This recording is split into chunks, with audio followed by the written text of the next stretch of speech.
July 10th, 2026. 3 commercial vessels, 5 drones and missiles confirmed across all 3 hulls. The Strait of Hormuz, Monday, July 7th. Iranian forces struck civilian shipping in the exact waterway that Iran had been warned explicitly, repeatedly in formal negotiations. The striking would end whatever remained of the diplomatic framework, holding the confrontation in check. They struck anyway. Iranian state media ran its standard script. The ships had ignored warnings. There was no official claim of responsibility. The IRGC had nothing to formally acknowledge. The usual architecture of plausible deniability constructed around an attack that everyone with access to maritime surveillance data could attribute within the hour. That was Monday. By Wednesday morning, July 9th, 2026, CENTCOM had released target imagery documenting 170 confirmed Iranian military targets struck over the preceding 48 hours. Fireballs, GBU-31, 2,000 lb bombs detonating against coastal infrastructure. Radar stations disappearing in pressure waves visible from drone footage. Drone launch facilities reduced to wreckage. Fast attack boats struck at their moorings. 170 targets. 2 nights. The most consequential 48-hour military exchange in this conflict since the February operations. But let's back all the way up, because to understand what the 170 targets represent, and why the decision to hit them was made exactly when it was, you need to understand what Iran actually did on July 7th and why it mattered enough to produce this response. The Strait of Hormuz is approximately 20 miles wide at its narrowest point. Through it passes roughly 20% of the world's seaborne oil, the physical conduit for energy that heats homes, powers factories, and fuels economies across Asia, Europe, and beyond. Iran has spent decades building the military capability to threaten this choke point as a strategic instrument. Fast attack boat swarms, anti-ship missile batteries positioned along the northern coastline, mining capability, coastal radar and surveillance infrastructure designed to track every vessel transiting the strait at all times. The ability to threaten strait closure is not incidental to Iranian strategic power. It is Iranian strategic power, the primary instrument of leverage through which a mid-sized economy with limited conventional military reach can threaten consequences large enough to constrain the behavior of the world's most powerful states.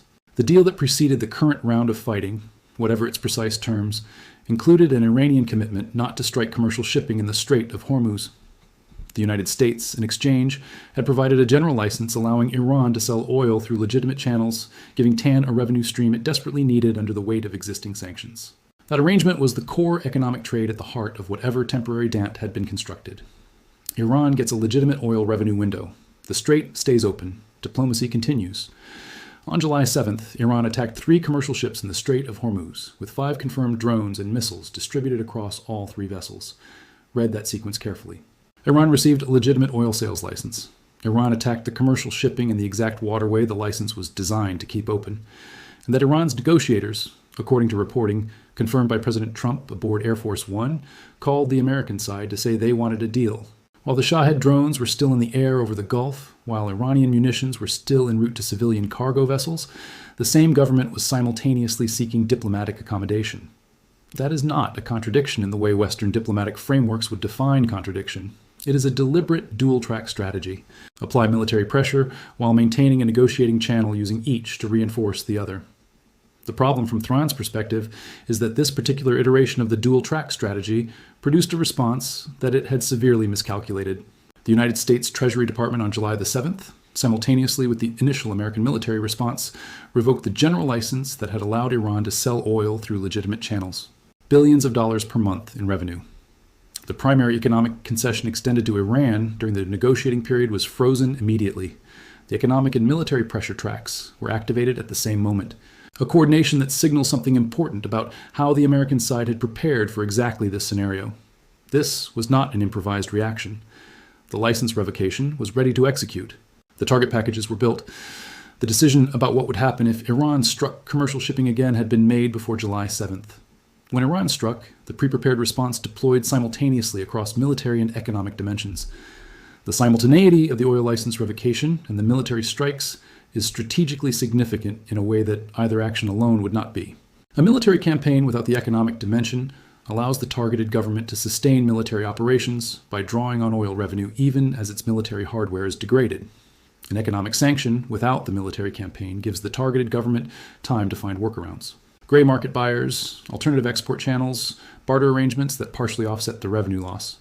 The simultaneous combination denies Iran both the revenue to fund military replenishment and the physical infrastructure through which replenishment could arrive. Iran's oil income froze on July 7th.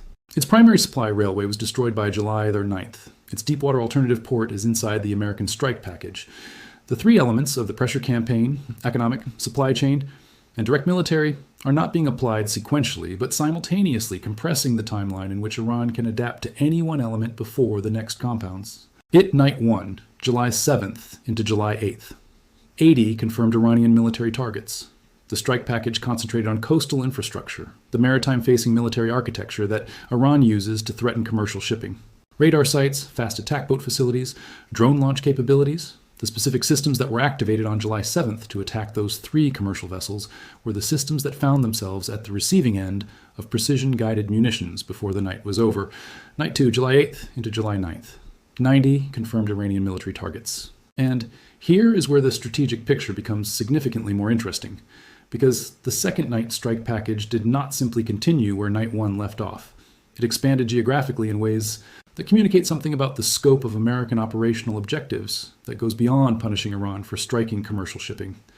The geographic expansion of Night 2 strikes encompassed Iran, Bandar Abbas, Konarak, Chabahar, Bushehr, and Al-Kala in northeastern Iran. Bandar Abbas deserves specific mention before Chabahar. It is Iran's largest and most operationally significant port on the Persian Gulf, the home port of the IRGC Navy's main fleet and the primary hub through which Iranian military supplies, weapons, and equipment have historically moved in and out of the country by sea. Striking Boundary Abbas is not a peripheral operation. It is hitting the center of Iranian naval logistics. The presence of Badr Yabas and Chabahar in the same strike package on the same night is the clearest possible signal that CENTCOM's operational objective is the comprehensive elimination of Iranian maritime military capability. Not the selective degradation of a few coastal batteries, but the systematic destruction of every node in the network that allows Iran to project naval power and threaten international shipping. Chabahar is Iran's only deepwater port with direct access to the Indian Ocean. Its strategic importance cannot be overstated, and it requires careful explanation for anyone who has not been tracking the infrastructure dimension of Iranian strategic planning over the past decade. The Strait of Hormuz is Iran's primary strategic choke point, but it is also Iran's cage. Every major Iranian port on the Persian Gulf coast requires transit through the strait to reach open water. If American or Allied forces were to effectively close the strait or severely restrict Iranian maritime movement through it, every port facility on Iran's Gulf coast would be cut off from international shipping simultaneously. Iran has known this for decades. The development of Chabahar on Iran's southeastern Makran coast, facing the Gulf of Oman and the Indian Ocean, directly bypassing the strait entirely, was the strategic response to that vulnerability. Chabahar was Iran's hedge against strait closure. It was the answer to the question, what if the Americans ever seriously threatened to close or monitor our Gulf ports? That port is now inside the American strike package. CENTCOM is not simply defending the Strait of Hormuz. It is methodically working through every naval option Iran possesses, one coastline at a time, eliminating the infrastructure that would allow Iran to project maritime power through any available channel. The Strait of Hormuz facilities, the Indian Ocean bypass at Chabahar, the fast attack boats across multiple ports, the radar and surveillance networks that give Iranian naval forces situational awareness of what is moving and where. Each of these is a node in the network that enables Iranian maritime capability. CENTCOM's target list is that network treated comprehensively and systematically. Now to the weapons and platforms. Because the specific military hardware involved in these strikes is not background detail, it tells you something about the strategic choices being made and the adversary environment those choices were designed to address. The F-15E Strike Eagle is almost certainly the backbone of the precision strike element of this operation. It is a two-seat, twin-engine, multi-role aircraft built to penetrate defended airspace at low altitude and high speed and deliver ordnance with precision against hardened static and time-sensitive targets. The weapons carried in this strike package would have included a GBU-31s, the Joint Direct Attack Munition mated to a 2000 LB Mk-84 warhead, and GBU-38s, the 500 Dalubi variant of the same JDM family. The distinction matters. 2,000 Libby weapons are used against hardened infrastructure, reinforced facilities, large radar installations, bunker complexes. 500 Bet weapons are used for precision engagement of smaller, more discriminate targets. Where limiting collateral effects while destroying the target is the operational requirement. The presence of both in the strike package reflects a target set that includes both hardened military infrastructure and discrete precision engagement targets in proximity to mixed-use environments. The F-16CJ Wild Weasel is the dedicated suppression of enemy air defenses platform. The SIED aircraft that finds and kills surface-to-air missile systems and radar installations to create safe corridors for the strike packages that follow. Iran's integrated air defense network has been the subject of sustained degradation across multiple operational periods in this conflict, and the Wild Weasel's continued role in the strike architecture confirms that residual Iranian air defense capability is being actively suppressed rather than simply worked around. An Iranian radar site that remains functional is an Iranian radar site that can cue a surface-to-air missile engagement against American aircraft.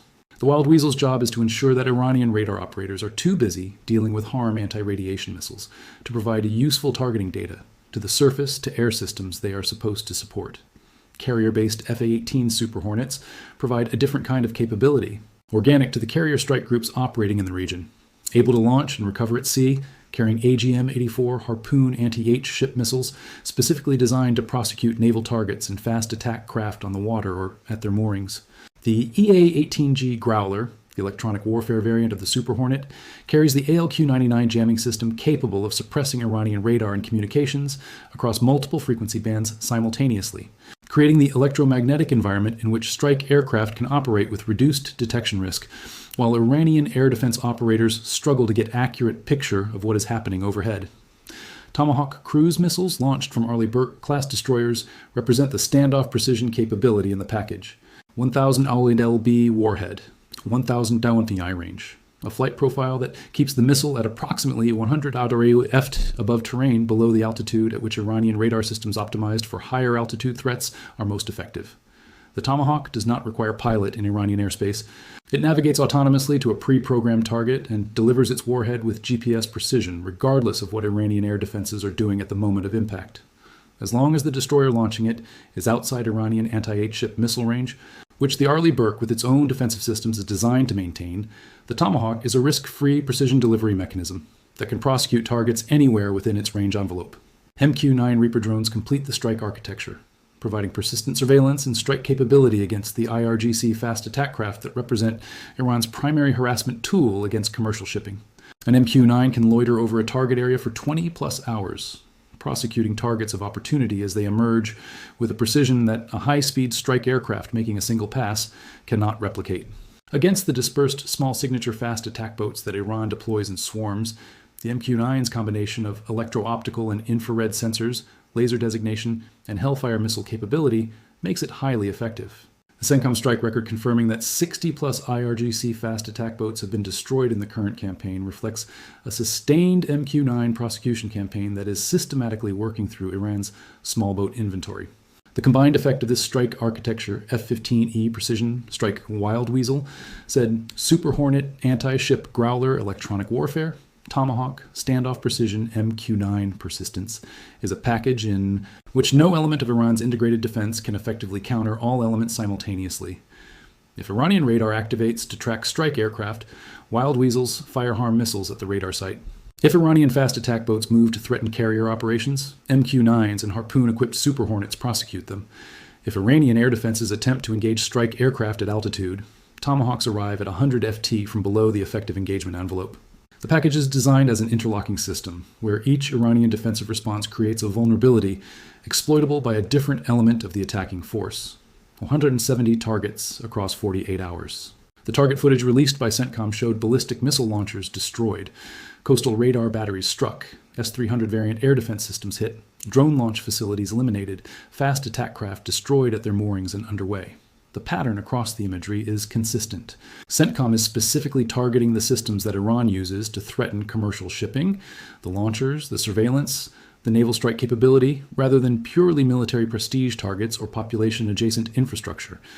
This is a targeted military campaign against a specific operational capability, not a broad-based punishment campaign. Iran's response to the 170 strikes is analytically important, not for what it achieved militarily, but for what it revealed about Iranian operational doctrine. Iranian forces deployed Shahed kamikaze drones against civilian locations across Bahrain, Kuwait, and Qatar, apartment buildings, hotels, civilian neighborhoods, international airports. The Bahrain Defense Force issued a formal statement that the wording of which deserves to be quoted carefully. Iran is persisting in systematic hostile approaches through heinous attacks involving missiles and drones targeting civilians in the Kingdom of Bahrain. That language, systematic, heinous, targeting civilians, is not the language of a government describing an exchange of military strikes that hit civilian areas. It is the language of a government describing a pattern of deliberate targeting of civilian infrastructure. The distinction matters for the strategic analysis because Iran's own parliament speaker, Mohammad Bakr Ghalibaf, effectively acknowledged it in his public statement. He said, "America still hasn't learned that bullying is no longer cost-free. If you strike, you'll get hit." The "you'll get hit" in that formulation is a statement about who bears the cost of Iranian retaliation. And, based on the Bahrain Defense Force's assessment of where Iranian munitions were landing, the answer is civilian populations in neighboring Gulf states. Ghalibaf also declared that the Strait of Hormuz will only open with Iranian arrangements, not American threats. This is the statement of a negotiating posture, not a military doctrine. An assertion of Iranian control over the strait as a bargaining chip to be deployed in diplomatic negotiations, even as the military capability underlying that assertion is being systematically degraded strike by strike. Mohsen Rezai, military advisor to the supreme leader, warned that the aggressor enemy and its accomplices will be severely punished. This is the standard formulation. It has been deployed after every significant military loss Iran has absorbed throughout the conflict. The gap between the severity of the language and the severity of what Iranian forces have actually been able to deliver against American military positions, as opposed to Gulf state civilian neighborhoods, is one of the defining features of the current military picture. NATO has entered the picture explicitly with the alliance acknowledging and effectively validating the American position on what Iran's behavior in the Strait represents and why the American military response is justified. This is not a trivial development. NATO's political endorsement of the American framing that Iran had been given every opportunity to keep the strait open, that Iranian attacks on commercial shipping represented a violation of agreements made in good faith, and that the military response was proportionate and justified, provides the legal and political scaffolding that prevents the current American campaign from being isolated as a unilateral American military adventure. It brings the collective legitimacy of the Western alliance's most important security institution behind the American operational posture. The NATO factor matters specifically because it closes the political space Iran was counting on to fracture the Western response.